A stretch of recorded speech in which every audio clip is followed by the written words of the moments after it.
Welcome to Dream and Do, a podcast for women who are chasing their dreams, rediscovering who they are, and are ready to make changes, big or small.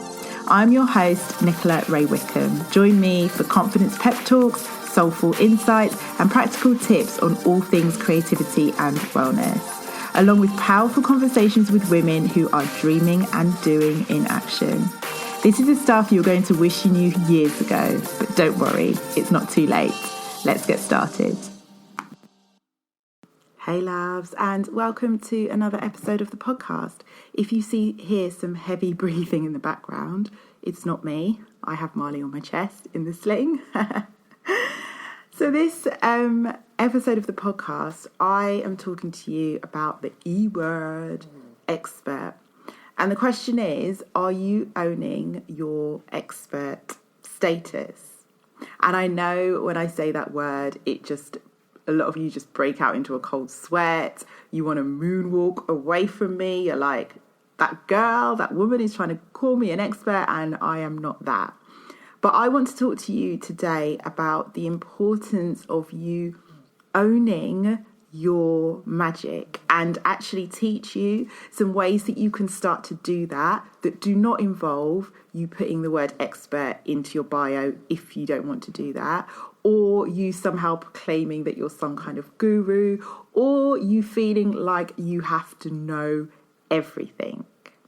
I know when I say expert, all the imposter syndrome starts to bubble up and you just then want to go back to uni or college and get another qualification so that you feel worthy enough, right? I see you. So what I am inviting you to do is to start to take ownership of that expert status. And a way that you can start to do that is by creating more learn from me content. So I started, like you guys will know if you've been following me for a while, that I have a marketing background. So when I finished uni, I went straight into a fashion marketing role.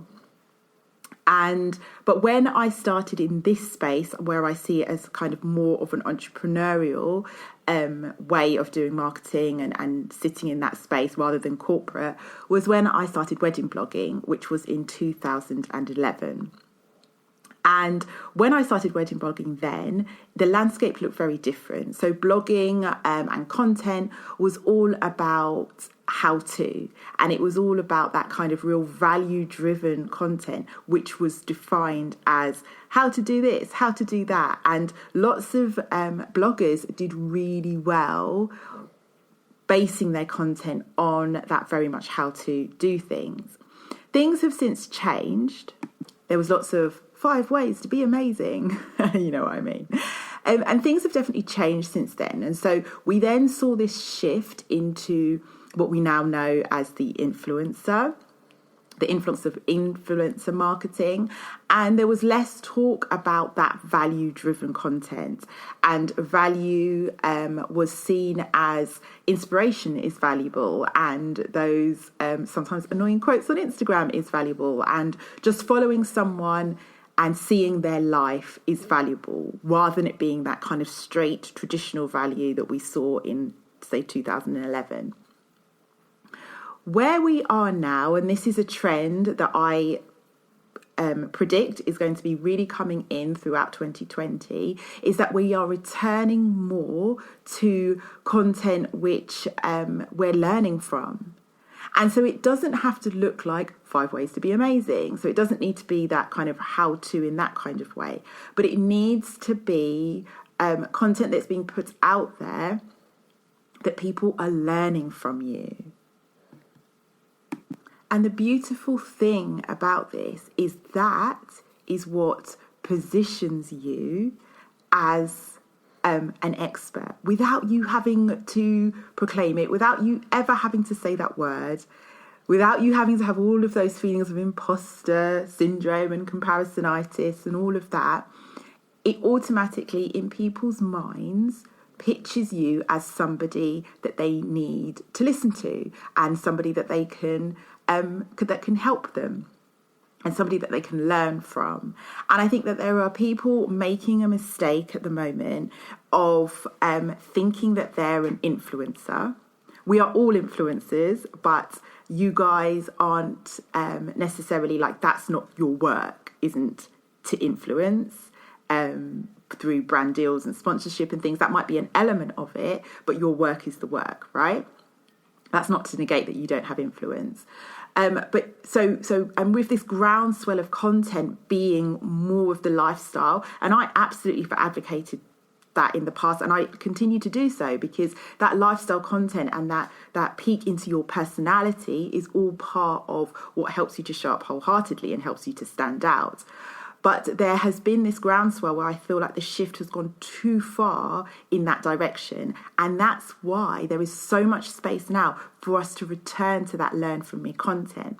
And when you're looking at your content schedule for the week, it doesn't have to be every single post. It's like this really big kind of how to do something, and it's a real learn from me. It can be that there's it's a real quality piece once a week or once a fortnight, where you put more effort into giving people some real tangible takeaways where they can start to do things. Not surface level stuff. This is stuff where you're going deeper, so that they walk away and they're like, wow, if this is how good it is when I'm just absorbing her content via her newsletter or via her Instagram, imagine what it would be like to book her and work with her or purchase her product or whatever business it is that you're in. There's an opportunity here to be doing more of this learn from me content rather than just the look at me, right? Look at me is important. You know, I'm all about being seen and being heard, and getting you guys off the stage curtains, out of the stage curtains and into centre stage. But also there's that real element of learn from me. That has like two sides to it. It's multifaceted, because what I've talked about in terms of positioning you, which incidentally forms part of my 4Ps, my 4P model for heart-centered entrepreneurs, positioning. So it does an excellent job of positioning you, but it's also the work that it does for you. Because you know that showing up wholeheartedly, it's an inside job as much as it's an outside job. And what it does for you to start to own your magic, what that does for your confidence is profound. And I've seen it with my private clients where I've talked to them about, often when we start off, it's about building them up so that they're happy to create that look at me content where they're happy to be seen and be heard. And then after that, it's that subtle shift into, right, okay, now that you're happy to be seen and heard, we've got your values sorted out, we know what you stand for, you're doing good through your marketing and your ethos and your ethics that are shining through, and you might even be doing some activism through your marketing. Now it's about your positioning and for people to see you as somebody to listen to, and that subtle shift into the learn from me content. And it's amazing when I see the change in them, where they've like owned who they are with the first part of it, and then they're starting to own their magic and their craft and their knowledge and their wisdom through creating that learn from me content. So it absolutely does both jobs, the outside external facing, customer facing job, and also the internal work as well. The internet is getting noisier and busier, and industries are becoming more saturated. And so it is about creating standout. When I say standout, it's not about trying to have hundreds and thousands of followers. That's not standout. Standout is when you are connecting with your perfect for you clients and customers. That is standout. And that's where the learn from me content is connecting with them. So what you're starting to tick the boxes in their minds, and they're like, yes, this is the person for me. And that's where we're able to get the conversion. So I encourage you today to start to look at where you can be incorporating more learn from me content. Look at your feed and see how the balance is. Is it all just look at me, or is there things in there that are actually really valuable? Something I'm working with lots of my clients on, and I will be working on Wholehearted, is making you guys the resource.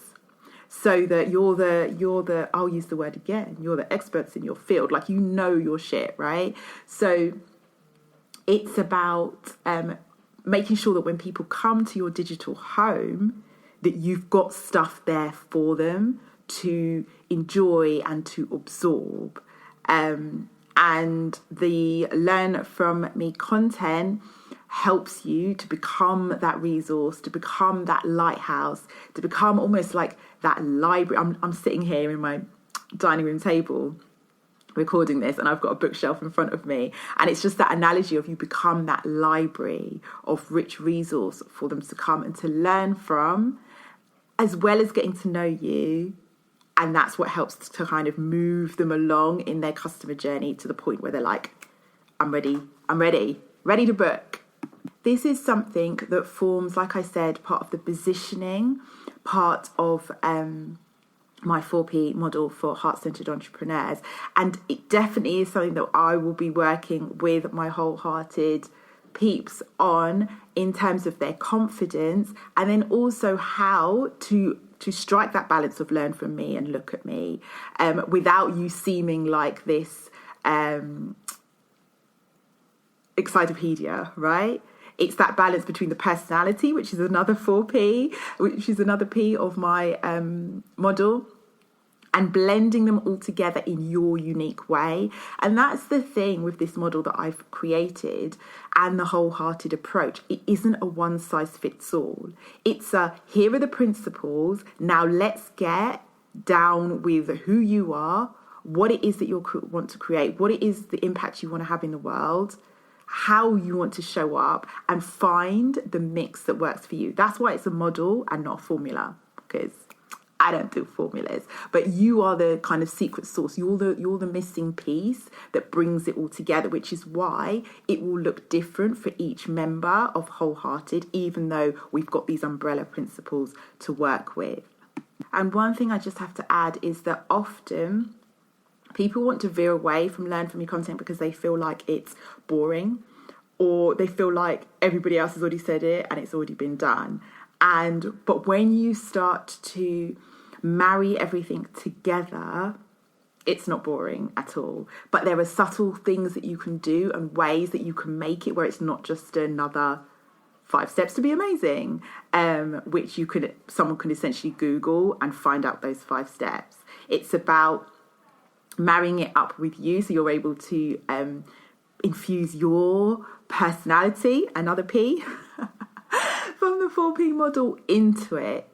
But yeah, if you're sitting there thinking, oh, but Learn From Me content is boring, or Learn From Me content, I'm just going to be saying what everybody else is saying, then definitely let's have a chat about Wholehearted, because yeah, we can sort that right out.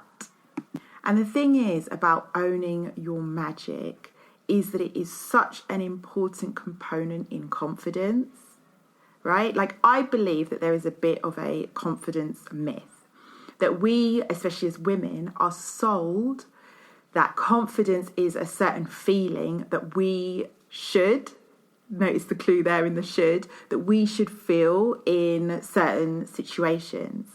But actually, when we look at it, we're never going to feel that level of confidence when we're reaching out and doing something new, or when we're standing in front of a room full of people but we don't like public speaking, or when we're taking a leap of faith. We're not going to feel that level of confidence that we feel when we're sitting on our sofas watching Netflix.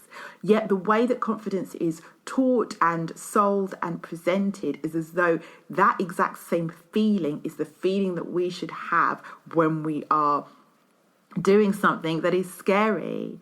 And that's a misnomer, because we're never going to feel like that. So I see all of these women, but I don't feel confident. I'm looking for that confidence. And I'm like, love, you're not going to get it initially, right? It's about jumping in and taking the action and knowing that it's going to feel uncomfortable. It's interesting because it's something that I'm really working on with my daughter at the moment. So when she tells me, oh, mummy, I don't want to, her thing is not wanting to go upstairs on her own, unless there's sweets. Then you see the girl went up the stairs, right? Not wanting to go upstairs on her own, she's scared. And I'm like, okay, Mia, you might be scared, but you can still do it. I know fight or flight, right, within our bodies. Everything within our bodies when we're scared wants to contract, as we want to keep ourselves safe and not do it. but there are no monsters upstairs for her, just like there are no monsters for you on whatever it is that is scaring you. And it's almost being comfortable with that feeling of being scared, because ultimately you know that you're safe. That's kind of the umbrella of it. You know that you're safe, but you don't have to feel confident in order to do the thing. And that is the crux of it. That's what we've been sold, that we need to feel confident to do the thing. And then you're waiting for the confidence and it never comes. And that's why you don't go and do the thing. So I just sidetracked on a little bit of a riff on confidence. And the reason I started that is because owning your magic helps with your confidence. Confidence is hella attractive. Confidence is attractive to your clients. So whatever you need to do, and I'm not talking about fake it till you make it. What I'm talking about is there are things that you can do to cultivate and nurture that confidence. And I'm not saying that by the end of it that you're going to feel as confident as you are sitting down watching Netflix, right? But you'll feel confident enough to do it. And then confidence comes with evidence as well. Evidence starts to breed the confidence, but you need to get out there to get the evidence in the first place. Owning your magic is like a little switch that we can start to flick that starts to give you that confident feeling. And that's why it's so important. And that's why this tip that I'm giving you about the learning from you confident, that's what I said about it being an inside job as well. Because by you being like, yeah, I'm putting content out there that's helping people, and it shows that I do know what I'm talking about, that in turn helps to increase your confidence, and that becomes attractive to your perfect for you clients. So my loves, what I've done here is shown you a bit of a snippet and an insight into the content that we are going to be covering in Wholehearted. This is like the wholehearted work, right? It's always multifaceted. It's always work that's about us and our mindset and what's going on the inside, and then also what's going on the outside. Some of the key themes that I've brought up today will be in Wholehearted, like the fact about owning your magic and confidence. Confidence is actually one of the modules within Wholehearted. I've touched on some of the 4Ps of my 4P model for heart-centered entrepreneurs, those being about positioning, a massive one about it, and personality. The other two are promise and people, and you can find out more in the free masterclass about that. I'll put all the links in the bio. Anyways, loves, if any of that resonated with you, if you're thinking, I need some of this, I want some of this, then check out the links below. DM me on Instagram, email me at nicola@lifemoreinspired.com, and let's have a chat and see if Wholehearted is for you. Okay, thank you for listening.